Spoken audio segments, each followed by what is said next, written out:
Craig Edmunds from Yate in Bristol.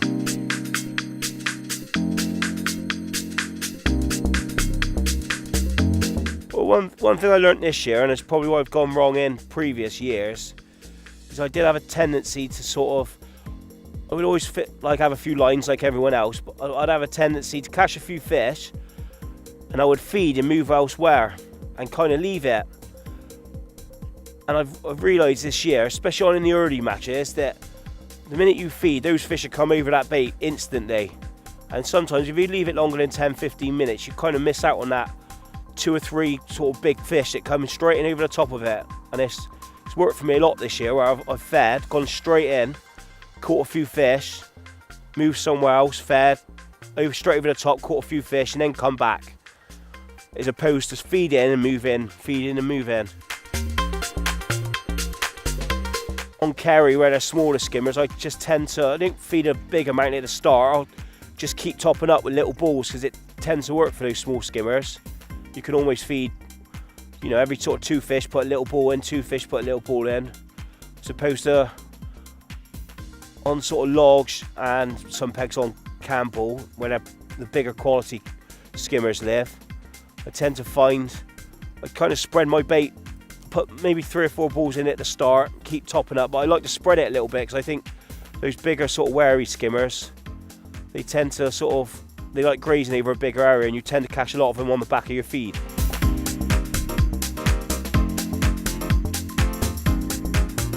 Ooh, got one on here. I normally fish sort of 010 in the beginning of the series, when it's kind of October sort of time. Fishing quite positive then. You're fishing bigger baits, double casters, expanders, things like that. So you're fishing the sort of 16 up. But then this time of year, you're going down to your 08s and your size 20s, because you're fishing baits like single maggot, double pinky, single caster. It's a bit cold today. I don't think they're really gonna have a go, but I mean, that's sort of 10 ounce. Your bread and butter fish, really. I've been using sort of fluorocarbon and O10s early on in the year, and then dropping down to sort of 08 this time of year. I think the finer you go, generally the better it is. For the smaller skimmers, I don't tend to put a lot, but for the bigger skimmers, normally sort of like 2 or 3 inches. I do find you tend to pick out the bigger ones with a bit more line on the bottom. I've just used a 6 all the way through, really. I mean, I know some people like to drop down to lower than that, but I find a 6 is solid. 6 is fine for me, to be honest. I tend to find if I use too light elastic, I'd pull out of a few fish. I don't think you set the hook properly, especially with a few perch around in that. You got more of a chance of getting one in on a slightly heavier elastic, and I don't have any problems using a 6. So I've been experimenting, really. I do chop and change quite a lot. To be honest, it's mostly, especially early on in the year, it's a mostly fish meal based ground bait, really. When it gets a bit harder, sometimes put a bit of lake in there, and at this time of the year I'll add a bit of lean to it, so it feels like you can get away feeding a little bit more. Because I do think sometimes people are a bit too negative, even this time of year. I think you've got to keep getting a bit in, because I think they follow it down. So by putting it in with a bit of lean, you ain't got the food content in there, but you're still got that little bit of bait that keeps going in through the water. I always use them on all throughout the year. It just stops that surface skim, just keeps your float nice and stable. I always normally use 2 number 8s where it is enough. Sometimes if it's like really windy, you might want to put 3 on. It just stables your rig.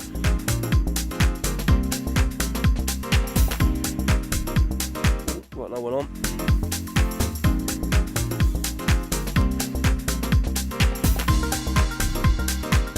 That's the ones we're after.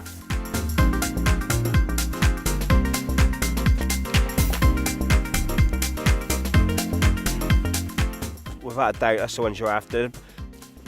They tend to come late. I think that the trick is like you say, sometimes you start off and you don't seem to be going nowhere, and a lot of people put a bit of bait in it to start to go over there and they're still not catching, and a lot of people stop feeding. I think that personally, for me, what's worked for me this year is just to keep topping up, even when you're not catching, or especially if you're catching small roach. Just keep topping up, and then that last sort of hour and a half, that's your killing zone, you know. When they turn up, you can do a weight with them really quickly. I tend to sort of introduce more casters as well as the match goes on. I think if you can get them feeding on the casters, they become a damn sight easier to catch.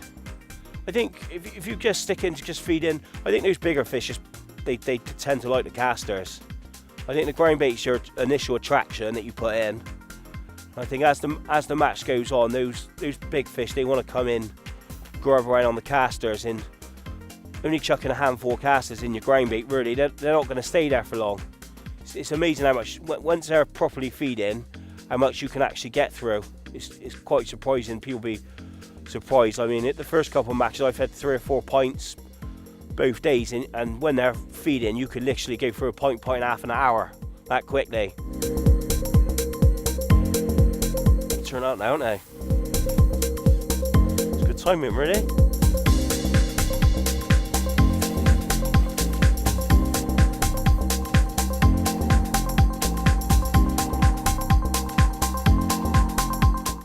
Right, so I'm just taking them pinky out of pot. Literally just rolling my finger over it like this.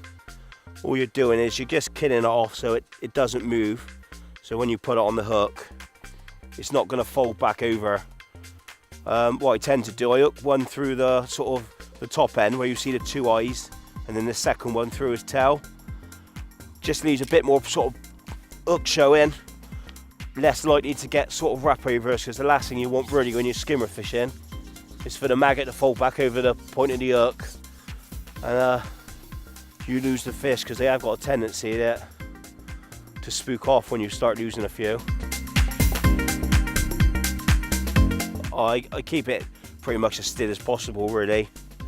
If it's towing a bit, you can always let it run through. Sometimes you can catch that way, but to be honest, most of the time, all my skimmer fishing it's just kind of keeping it nice and still.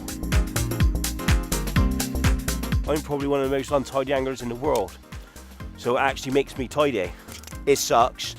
To be honest, I pretty much take as little as possible fishing when I go. The good thing about them is you can keep some at home. I mean, I use I've got like a pot where I keep all sort of my meat cutter blades, ones with all my pellet wagglers. So this time of year, obviously, you don't need your pellet wagglers, so you can just take it out, replace it with something else. You can do what you want with them, really. That's a good thing about it. But it's good for me because I've got a tendency just to chuck everything in my bag at the end of the day. I'm a bit of a messy angler, so for me it does help to keep my kit nice and tidy. It was a bit cold this morning, so I didn't quite know what to expect, to be honest. I started off with 2 lines. I've just put in 2 balls on one line, 2 balls on another line, and a pot of loose, just with a few casters in to start off with. Thought I'd play it out. To be honest, the first hour I wasn't really feeling that. I only had a few roach. Going into the second hour was pretty much the same. So I started introducing some pinkies on my left hand line, and then as soon as I started doing that, I started picking up a few small skimmers, lost a big perch, but I started getting some more indications. My right hand line, which I expected to be really good, didn't really kick off. So because I started catching on my left hand line, I decided on my right hand line to go quite aggressive, and I started potting in sort of quarter pots of casters with a bit of ground bait, and during the middle of the match on my left hand line I was catching small fish, small skimmers, And the last hour and a half I've gone over a positive line, and to be honest, it's been solid. And the last hour I've just literally, it's like peas in a pod, getting one a chuck. Not big fish, sort of 8, 10, 12 ounce skimmers, but enjoyable all the same. So the last thing to do is have a look at the fish. Right, that's the result of today's session. I would estimate just over £20. To be honest, it's been lovely in the end. Last hour's been brilliant. Same sort of stamp skimmers up to £1. Nice big roach there, but loads of bites last couple of hours. Enjoyable day.